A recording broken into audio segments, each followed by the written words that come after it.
J'ai 36 ans, je m'appelle Damien, mais honnêtement, après mardi dernier, j'ai l'impression que je devrais légalement changer mon nom pour celui de ce type qui a accepté un mariage libre par pure confusion et coup de fouet émotionnel. Voilà la scène. Je suis dans la cuisine en train de me servir un verre d'eau, comme un mari normal, un mardi soir normal.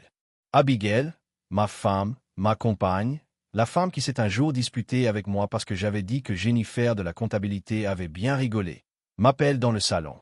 Elle a ça. Regarde, tu sais celle-là, celle qui est sérieuse, mais je me suis entraîné devant le miroir, en faisant tourner un verre de Merlot, comme si elle allait auditionner pour un rôle dans Big Little Lies. Damien, commence-t-elle, et je sens déjà un léger bourdonnement dans mes oreilles, le genre qui signifie généralement que quelqu'un est sur le point d'avouer qu'il a eu un accident de voiture ou qu'il a rejoint une secte. J'ai beaucoup pensé à nous. Elle dit, bon, bien sûr, on fait tout ça. Une fois, j'ai passé un week-end entier à me demander si on avait besoin d'une deuxième friteuse à air. Elle continue à parler de potentiel. Oh, potentiel, le mot le plus sexy de la langue anglaise. Potentiel. Quoi? Potentiel? Destination de vacances, changement de carrière, étagère, DY, je pense qu'il est temps qu'on explore. Ajoute-t-elle, les yeux pétillants comme si elle me proposait d'étudier à l'étranger. Je hausse un sourcil. Explorer quoi? L'Amazonie? Plongée sous-marine? Bikram? Yoga chaud. Elle soupire, comme si je venais de lui demander d'expliquer pourquoi le Wi-Fi ne fonctionne pas, et dit, non, Damien, sexuellement avec d'autres personnes, un mariage libre. Maintenant, quand je te dis que mon cerveau a court-circuité, je ne veux pas dire comme un petit coup, je veux dire une fumée de dessins animés qui sort de mes oreilles. Je suis presque sûr qu'une de mes pupilles s'est dilatée tandis que l'autre s'est mise à tourner. Voici Abigail, ma femme. La femme qui a un jour exigé qu'on supprime Netflix parce que j'avais dit que le barista de ce documentaire sur l'Expresso avait des yeux intéressants. La même Abigail qui, à plusieurs reprises, a réorganisé passivement et agressivement notre étagère à épices en signe de protestation quand je n'ai pas répondu assez vite. « Tu es sérieuse ?» ai-je demandé en clignant des yeux comme un Roomba cassé. Elle a hoché la tête, enjouée, en tant qu'intervenante TED, complètement. Je pense que ça pourrait être vraiment libérateur pour nous. Ça apporterait une nouvelle étincelle. On pourrait tous les deux découvrir de nouvelles choses, de nouvelles personnes, sans secret, tout en légalité.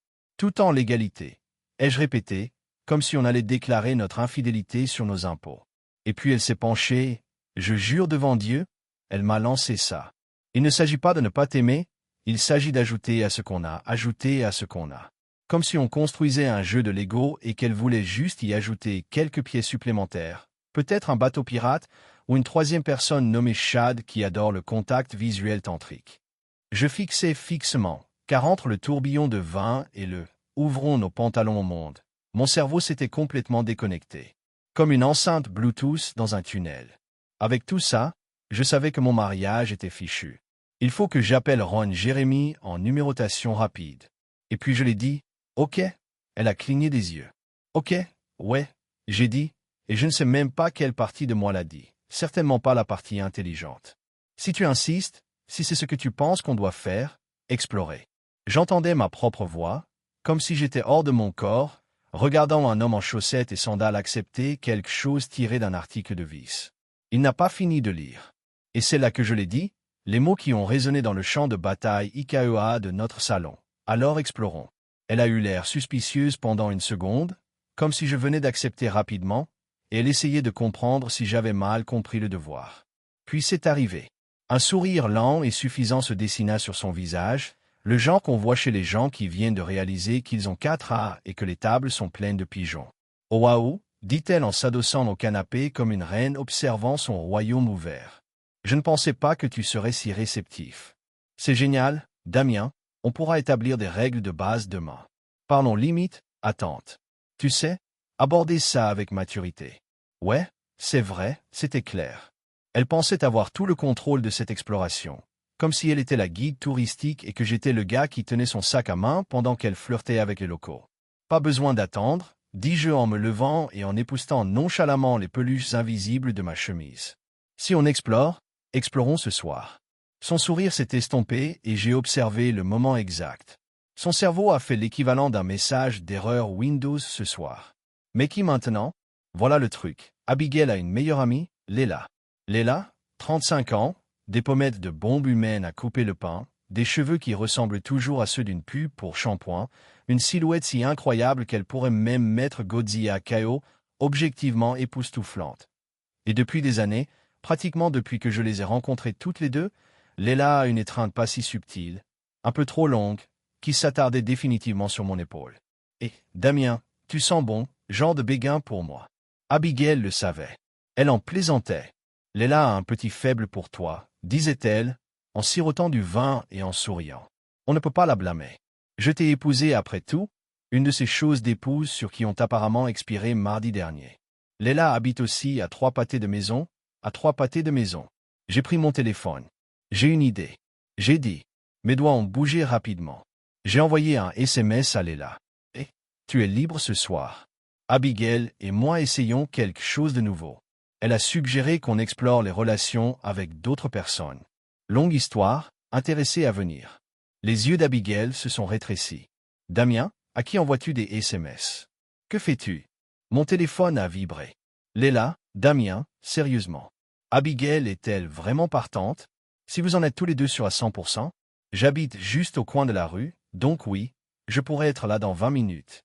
J'ai tourné l'écran vers Abigail comme un magicien, révélant la dernière carte dans un tour très audacieux. Leila arrive, ai-je dit. Le visage d'Abigail a perdu ses couleurs si vite que j'ai cru regarder une de ces vidéos accélérées de plantes fanées. Leila, ma Leila. Tu as invité Leila. Tu as dit d'explorer. Je le lui ai rappelé, gardant ma voix calme. Même si mon cœur faisait un solo de batterie comme s'il auditionnait pour Whiplash. Leila est attirante, elle est célibataire et je suis presque sûr qu'elle est intéressée. J'ai laissé le silence s'installer un instant. Elle est aussi tout près, par commodité.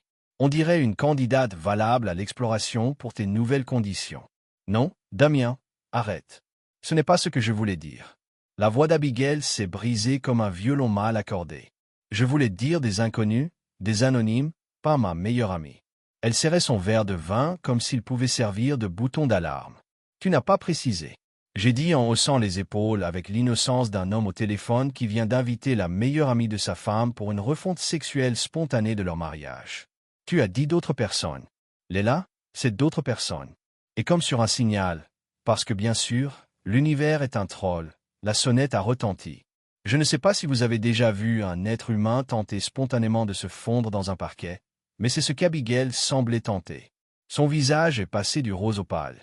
Je venais de voir mon animal de compagnie d'enfance revenir sous forme de fantôme.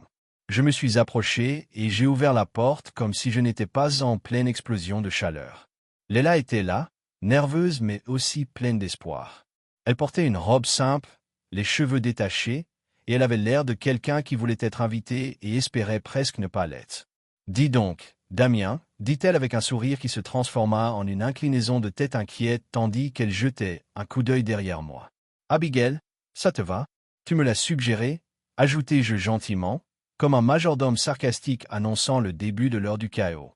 La bouche d'Abigail s'ouvrit, mais je ne laissai pas échapper un son. Elle le fit. « Entre. Leila, attends. » Abigail bafouilla, les bras s'agitant, comme si elle dirigeait un orchestre invisible de regrets. « Leila, attends, c'est une erreur, Damien, mal comprise. Oui, je n'étais pas prête pour ce soir, et certainement pas avec toi. » Leila cligna lentement des yeux, comme si son cerveau venait de redémarrer en mode sans échec. « Oh » dit-elle en nous regardant tous les deux avec une horreur grandissante. J'ai juste regardé Abigail, calme, comme un moine, qui savait très bien que le temple était sur le point d'exploser. Tu voulais explorer Abigail. Nous voilà en train d'explorer maintenant. Ce soir-là, Leila, à son honneur éternel, n'a pas immédiatement sauté sur le canapé en criant. Faisons ça comme une extra de fête universitaire. Non. Lorsqu'elle a réalisé qu'Abigail était moins libérée sexuellement et plus paniquée, dans un château de coussins, elle est devenue incroyablement mal à l'aise. Nous avons fini par nous asseoir dans le salon, toutes les trois, comme le club de lecture le plus inconfortable du monde. Abigail est passée d'une légère panique à un niveau shakespearien complet. En fusion, faisant les 100 pas, haletante, les mains dans ses cheveux, marmonnant sans cesse. « Arrête. J'arrête. » C'était une erreur. Leila n'arrêtait pas de tripoter son jambon, me tirant de temps en temps. On dirait qu'est-ce qui se passe? Et moi, je buvais juste une gorgée d'eau et je regardais. Ma femme, l'architecte de ce chaos, a réalisé que les plans avaient apparemment été griffonnés sur une serviette en papier pendant une crise de la quarantaine. Tu as ouvert la porte, Abigail, ai-je dit calmement. Je l'ai juste franchie avec la première personne que tu connaissais qui serait disposée. Finalement, Leila s'est levée comme quelqu'un quittant une intervention. Ils sont tombés par hasard sur « Je crois que je vais y aller. » Ouais, bonne chance avec tout ça. Elle est partie mortifiée, confuse, probablement en train de chercher sur Google comment ne pas voir l'implosion du mariage sur le chemin du retour. Dès que la porte s'est refermée, Abigail s'est jetée sur moi comme une tornade en pantalon de yoga. Comment as-tu pu? Avec Leila. Tu sais qu'elle a un faible pour toi. C'est la trahison ultime, la trahison. J'ai cligné des yeux. Tu as demandé un mariage ouvert, Abigail, il y a quelques minutes. Tu t'attendais à ce que je dise non pour pouvoir me le montrer, ou tu avais déjà quelqu'un de prévu et tu as juste supposé que j'attendrais mon tour ou que je n'en prendrais jamais un? Elle a juste sangloté. Pas de réponse, juste des sanglots rauques et étouffés dans le coussin décoratif qu'elle avait acheté. Ironiquement, j'ai attrapé un oreiller et je suis allé dans la chambre d'amis. Je suis presque sûr que la phase d'exploration de notre mariage sera courte, mais très chaotique. Cela fait quelques jours depuis la nuit d'exploration, comme je l'appelle maintenant sinistrement.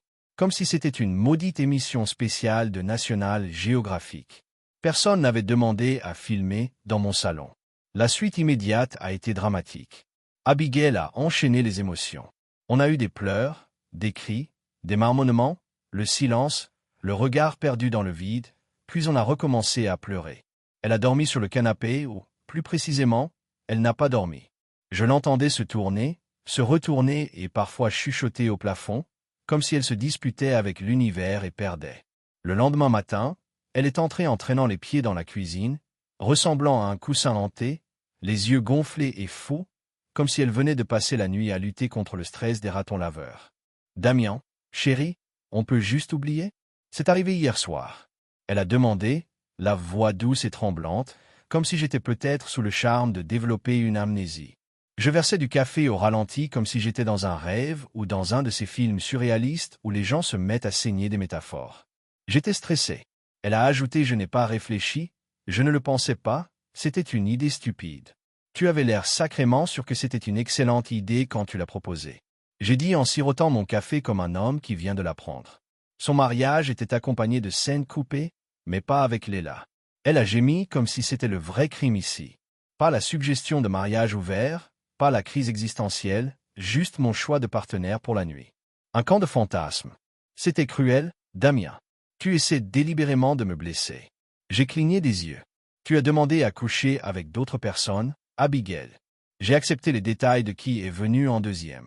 Ou as-tu supposé que j'allais juste rester assis pendant que tu explorais peut-être te faire un signe d'encouragement depuis le porche? Elle a fait preuve d'une morale rétroactive. C'était un moment de folie. Je n'étais pas sérieux, je tâtais juste le terrain. Tu aurais dû savoir que ce n'était pas ce que je voulais dire. Oh, alors. Maintenant, j'étais censé être le sauveteur émotionnel, prêt à dénoncer son mariage ouvert. La gymnastique mentale était de niveau olympique, médaille d'or et rétropédalage avec un twist. Plus tard dans la journée, j'ai reçu un texto de Leila. Leila, encore sous le choc. Abigail va bien. Tu vas bien? C'était intense.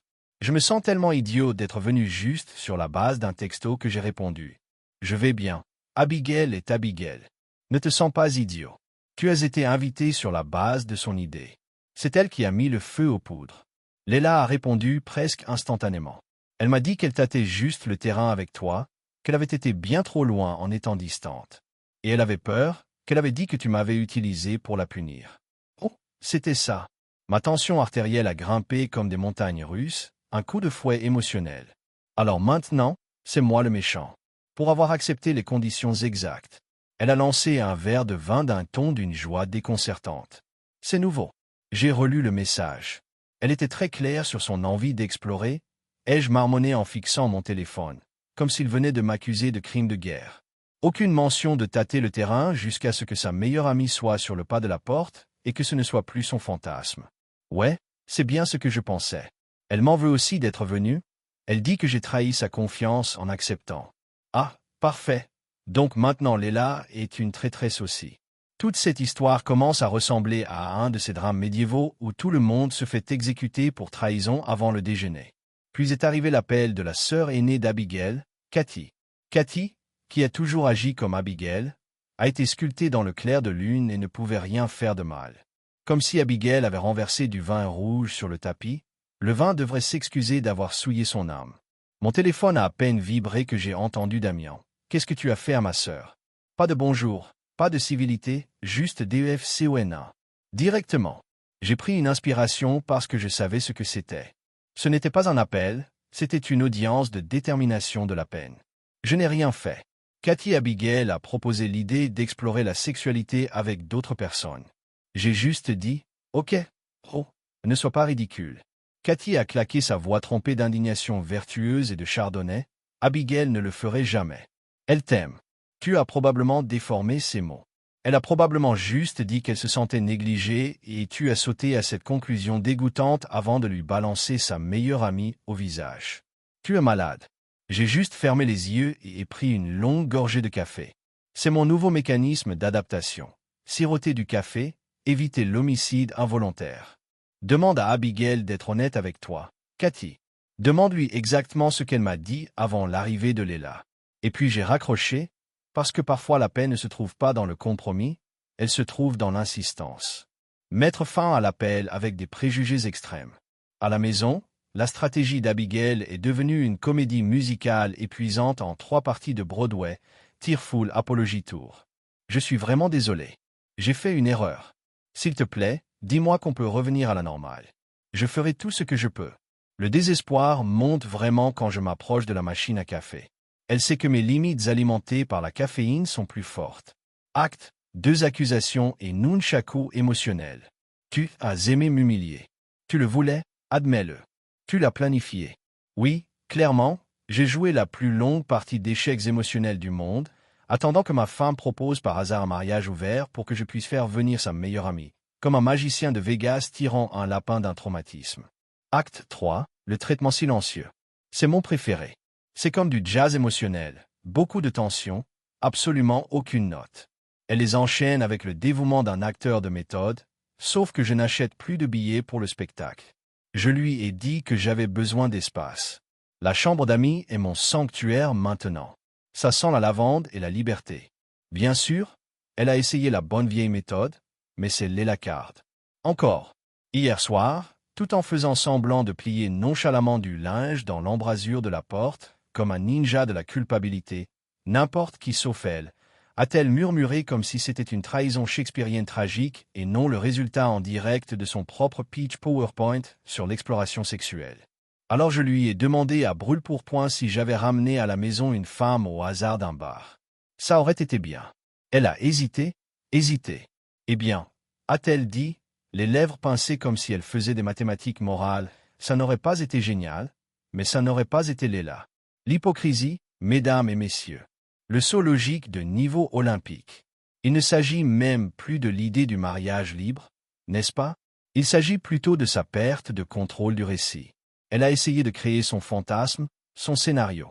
Elle était censée être la réalisatrice, se présentant comme l'exploratrice éclairée et moi comme le fidèle acolyte attendant patiemment qu'elle goûte au buffet de la découverte de soi. Au lieu de cela, je suis arrivé à l'avant-première avec du popcorn, un siège inclinable et Léla. La vie à la maison a basculé dans une étrange guerre froide. Je suis Berlin-Ouest, elle est Abigail de l'Est de l'ère soviétique, et elle réalise vite que les larmes, et je ne le pensais pas, ne ramènent pas les choses à leur état initial. Elle est donc passée à des tactiques plus subtiles, plus sournoises. Premier coup tordu, la campagne de chuchotement. Abigail a commencé à répandre sa vérité soigneusement préparée comme des graines de chia bio dans nos cercles sociaux. Soudain, je suis le mari froid et distant, émotionnellement indisponible pendant des mois. Elle, bien sûr, est l'héroïne courageuse qui a lancé innocemment l'idée de pimenter les choses pour favoriser l'épanouissement conjugal. Et j'ai apparemment répondu à cette tendre proposition par une trahison explosive, entraînant sa meilleure amie dans son lit comme un méchant de telenovela. Et pire encore, certaines personnes achètent vraiment cette fiction à paillettes. Je me suis fait coincer à l'épicerie par Danielle, une amie de yoga de longue date d'Abigail, qui avait un jour pleuré si fort devant son carnet qu'elle avait eu besoin d'une perfusion saline. Je vaquais à mes occupations au rayon fruits et légumes, choisissant entre des bananes bio suffisantes et celles en solde. Lorsqu'elle est apparue comme un spectre moralisateur, Damien, elle a sifflé. Abigail est dévastée par ton agressivité. Agression. Parlait-elle de mon acceptation d'une suggestion qu'Abigail avait elle-même faite, un verre de vin à la main et ce que je soupçonne maintenant être un tableau Pinterest intitulé « Sexy Freedom », ouvert sur son téléphone? J'ai pris une longue inspiration. J'avais répété ça, Daniel, dis-je calmement, une courgette à la main comme un micro. Abigail exigeait un mariage ouvert. J'acceptais ses conditions. Tout ce qui se passa ensuite fut la conséquence directe de sa demande expresse. Les narines de Daniel se dilatèrent. « Tu es volontairement obtuse » s'exclama-t-elle sèchement. Comme si j'avais mal interprété « explorer les autres » comme signifiant « adopter un chien » ou « tripoter ». Puis elle se précipita vers les graines de chia, probablement pour refaire le plein d'énergie avant sa prochaine intervention chargée d'émotions. Première conséquence, l'épreuve. C'est là que ça devient délicieusement ironique. Dans ce bref laps de temps après qu'Abigail ait fait sa grande demande, avant même que les talons aiguilles de Léla ne touchent notre paillasson, il y eut une brève période où Abigail était presque folle de joie.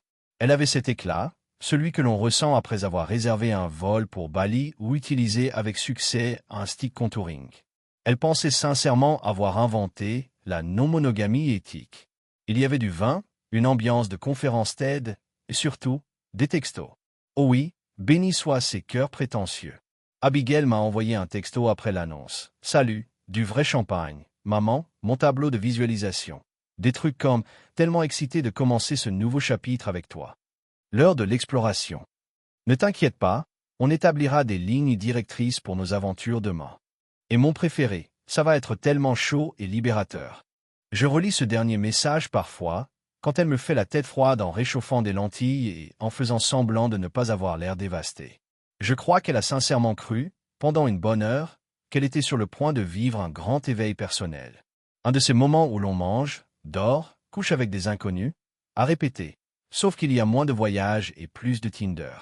Et moi, naturellement, j'étais censé rester là, vêtu d'une sorte de col roulé en forme de Marie, pendant qu'elle élargissait ses horizons, comme si j'étais une table d'appoint décorative au coin de son cheminement vers l'épanouissement personnel.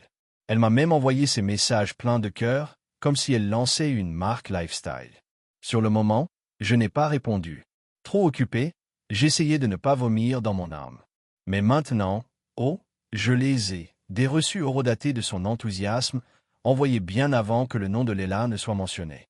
Alors, quand deux de nos amis communs, ceux qui nous connaissaient vraiment tous les deux, ont commencé à me regarder en coin avec inquiétude, j'ai sorti les parchemins sacrés numériques. Leurs expressions ont changé, comme s'ils venaient de découvrir du gluten dans leur brownie sans gluten. Soudain, la pauvre Abigail ne semblait plus si pauvre. Le bruit commence à se répandre que sa version de l'histoire pourrait contenir.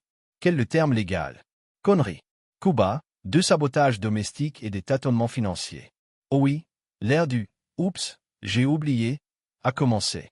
Le courant a été coupé pendant 4 heures hier parce qu'Abigail, qui s'occupe habituellement des services publics, a tout simplement oublié de payer la facture.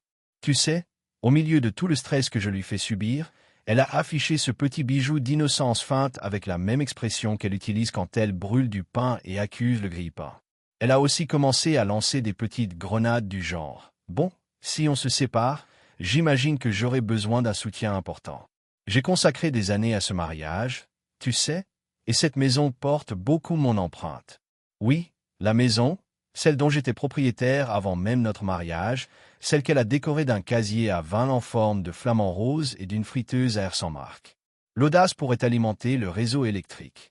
Elle a oublié de payer. Oh, et elle a accidentellement rétréci mon pull en laine Ralph Lauren préféré. Une vraie tragédie. Il va maintenant à notre voisin chiche DSU. Elle a brandi en soupirant, comme une femme qui vient de commettre un incendie criminel et qui veut des éloges pour son honnêteté. J'ai tellement de choses en tête. Elle a dit « Oh, bien sûr que je suis surprise qu'elle n'ait pas lancé une phrase sur Mercure étant en conséquence rétrograde. » Avocat, c'était le point de basculement. Le pull plus les commentaires de soutien ont créé une sorte de crise financière de la quarantaine dans ma poitrine. J'ai pris rendez-vous avec un avocat spécialisé en divorce vendredi dernier, juste pour que tu saches, comprendre mes droits et me préparer à la possible suite d'Exploration Night, The Financial Reckoning. Laisse-moi te dire que c'était révélateur. Je documente maintenant méthodiquement tout, ces textos d'exploration, les factures, le mystérieux rétrécissement de la laine haut de gamme, tout ça. J'ai également pris en charge le paiement direct de toutes les charges, parce qu'apparemment, si je ne le fais pas, la prochaine chose à disparaître sera le Wi-Fi et je ne peux pas supporter émotionnellement un écran Netflix en mémoire tampon et un mariage en échec. Je n'ai pas encore parlé à Abigail de l'avocat. Pour l'instant, je suis juste en train de compiler tranquillement un dossier, comme si je montais un dossier pour le tribunal ou que je présentais un nouveau documentaire sur un vrai crime. Pendant ce temps, Leila a été en rock. Elle a appelé Abigail après que tout a explosé et lui a donné une fessée verbale. Tellement brutale que je m'attendais à ce que la fumée sorte du téléphone.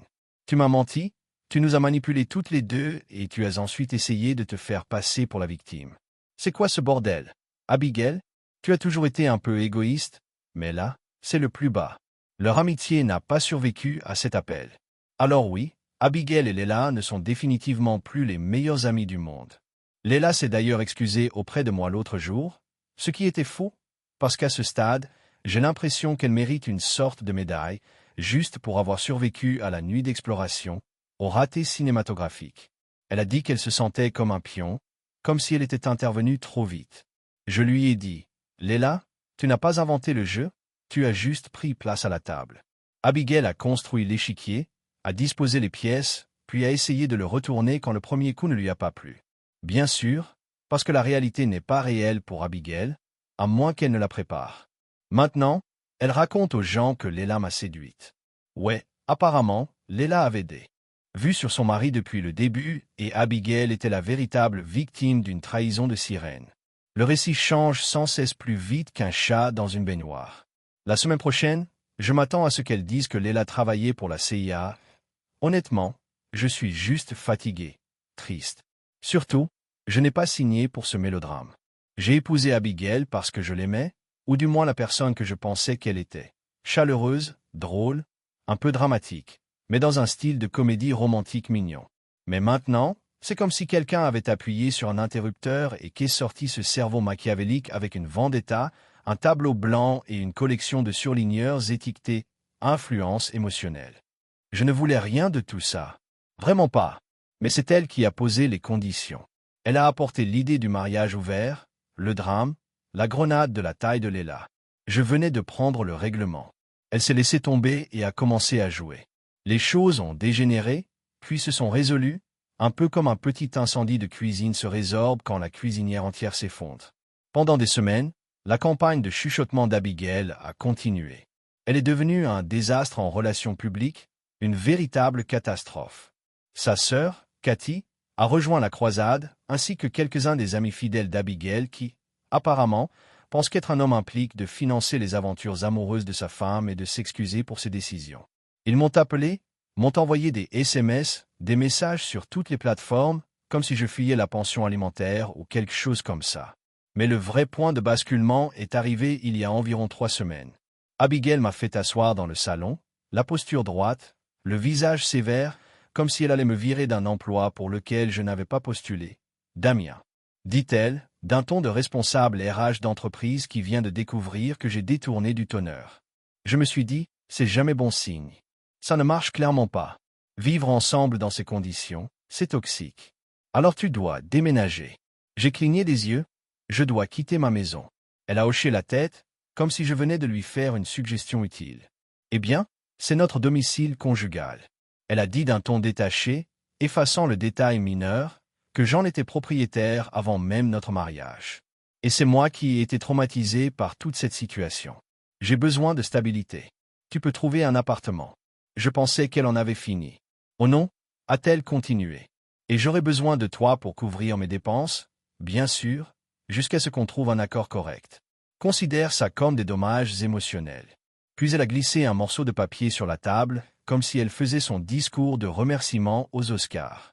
Je l'ai déplié, espérant qu'il y serait écrit « Je plaisante », avec un stylo gel brillant. Non, c'était une liste de demandes manuscrites, les paiements hypothécaires de ma maison, toutes les charges, une allocation de subsistance de $2500 par mois et acheter ma nouvelle voiture. parce que la sienne commençait à vieillir. L'audace était à couper le souffle. Je suis resté silencieux un instant, je l'ai juste laissé terminer son monologue, ponctué de pauses théâtrales, de soupirs stratégiques et de cette petite inclinaison de tête qu'elle fait quand elle essaie de paraître à la fois noble et injuste. Puis, très calmement, j'ai fouillé dans ma mallette, oui, la même que je trimballe comme un avocat nerveux dans un drame judiciaire, et j'en ai sorti la pile de documents que j'attendais de présenter toute la semaine. En fait, Abigail, ai-je dit calmement et gentiment, comme si j'allais lui offrir une menthe. Je pense que ceux-ci seront plus pertinents. J'ai fait glisser les papiers du divorce sur la table avec fluidité, comme un croupier de blackjack de Vegas remettant une main perdante, préparé avec professionnalisme, évoquant des divergences irréconciliables, une police sophistiquée, un filigrane légal, des numéros de page, tout le tralala. Son visage a suivi un arc narratif digne d'un personnage de Pixar. Confusion, incrédulité, indignation, panique, puis une rage fulgurante. On aurait dit qu'on avait gâché la fin de sa série préférée et supprimé le dernier épisode. Divorcé, hurla-t-elle. Tu divorces. Après ce que tu as fait. J'ai résisté à l'envie d'éclater de rire. Ce que j'ai fait, je l'ai répété, en égalant son incrédulité avec mon propre ton calme et mesuré, comme si j'étais à une conférence TED intitulée « Comment rester serein quand sa femme devient un feuilleton ». Abigail, ai-je dit. J'ai simplement acquiescé à ta demande explicite d'un mariage libre. Elle a ouvert la bouche. J'ai levé doucement la main, tel un chef d'orchestre, demandant au violon de patienter une seconde. Tu as alors clairement indiqué que la seule forme acceptable de mariage libre était celle où tu prenais toutes les décisions, explorais toutes les options et n'assumais absolument aucune conséquence pour tes propres suggestions. Je lui ai adressé un léger haussement d'épaule d'excuse. Ce n'est pas un mariage, c'est une dictature. À ce stade, elle semblait hésiter entre pleurer et renverser la table. J'ai insisté avant qu'elle ne puisse lancer quelque chose de décoratif et probablement coûteux. La maison, ai-je dit, est un bien prénuptial. Toute augmentation de sa valeur pendant le mariage constitue un bien matrimonial partagé. Mon avocate a déjà calculé un partage équitable de cette part, et elle est incluse dans cette offre de règlement très raisonnable. Elle a cligné des yeux comme si je parlais en morse. Je ne te mets pas à la porte demain. Tu as 60 jours pour trouver un autre logement. Elle a tenté d'intervenir, probablement pour me demander si ma nouvelle voiture et un appartement en bord de mer à Malibu pourraient constituer un autre logement. Mais j'ai continué, je ne te verse pas d'allocation de subsistance, sauf si la perte m'y oblige. Et même dans ce cas, compte tenu de tes revenus plutôt confortables et du fait que toute la situation est née de tes propres idées avant de s'enflammer comme une expérience de chimie à $1, mon avocate affirme que la pension alimentaire sera, je cite, minime, voire inexistante. Elle semblait sur le point de fondre, mais je n'avais pas fini. Oh non, j'ai gardé le meilleur pour la fin. J'ai documenté tout ce que j'ai dit. Les premiers messages où tu disais, et je cite, tellement impatiente de commencer ce nouveau chapitre avec toi, tant d'exploration. Ne t'inquiète pas, on va fixer des règles. Ça va être tellement chaud et libérateur. J'ai laissé ça mijoter.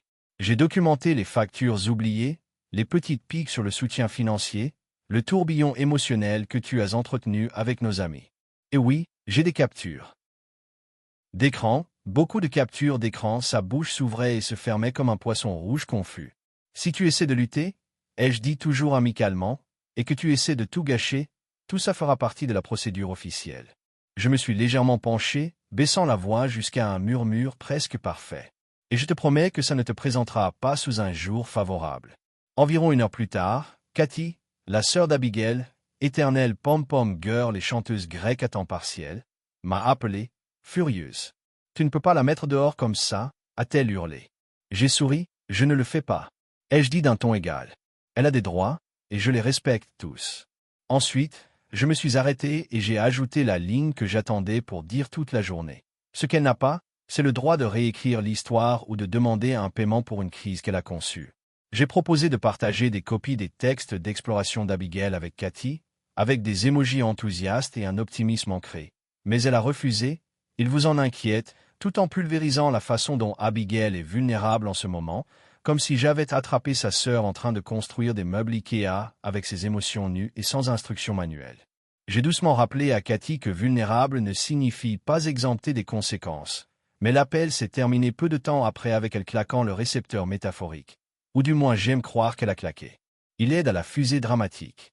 Les retombées étaient sans surprise dramatiques, mais heureusement, principalement de son côté, Abigail, d'après ce que j'ai rassemblé par le Grapvinade, ce qui ne peut être décrit que comme une fusion certifiée en platine.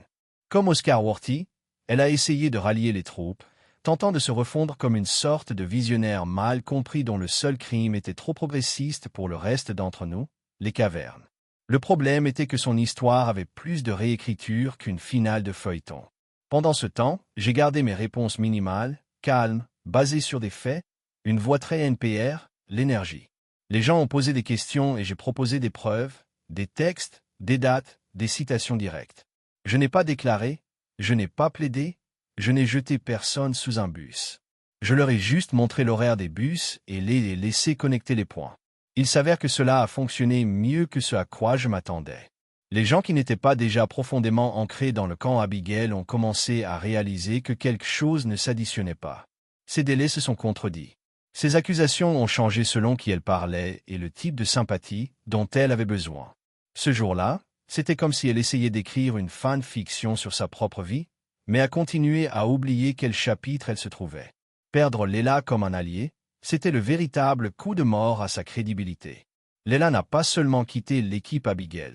Elle a tenu une conférence de presse et a changé de milieu de terrain en maillot. Elle a dit à quiconque a demandé qu'Abigail avait préparé l'idée de mariage ouvert, l'a servi à chaud puis a crié une intoxication alimentaire quand cela a donné à tout le monde l'indigestion.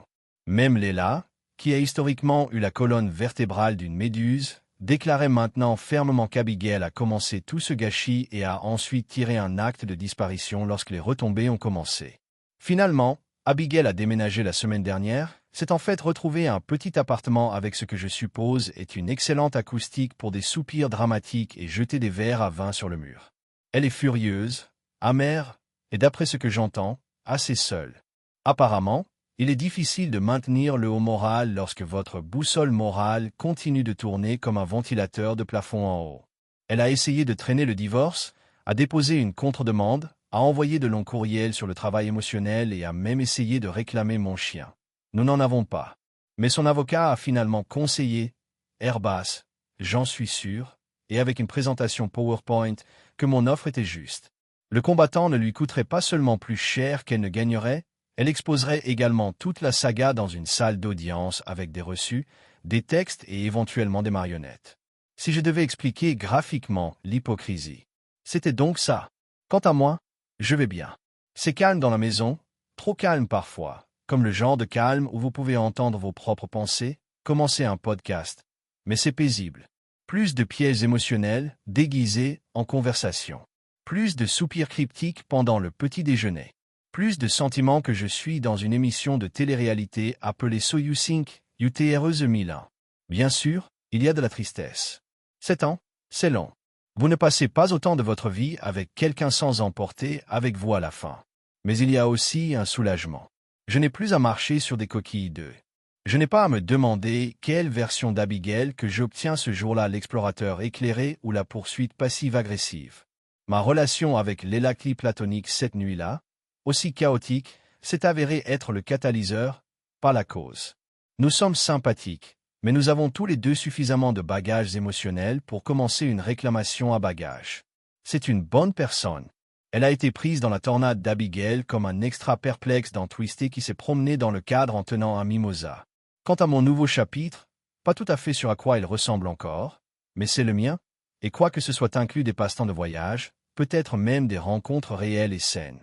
Ce sera, selon mes termes, plus d'exploration surprise, plus de structure relationnelle maintenue avec des paillettes, de la colle et du déni.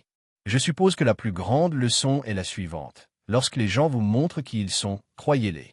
Et s'ils vous remettent un ensemble fou de règles, parfois la seule façon de gagner est de jouer par eux, juste mieux et plus intelligemment que ce à quoi ils ne s'y attendaient.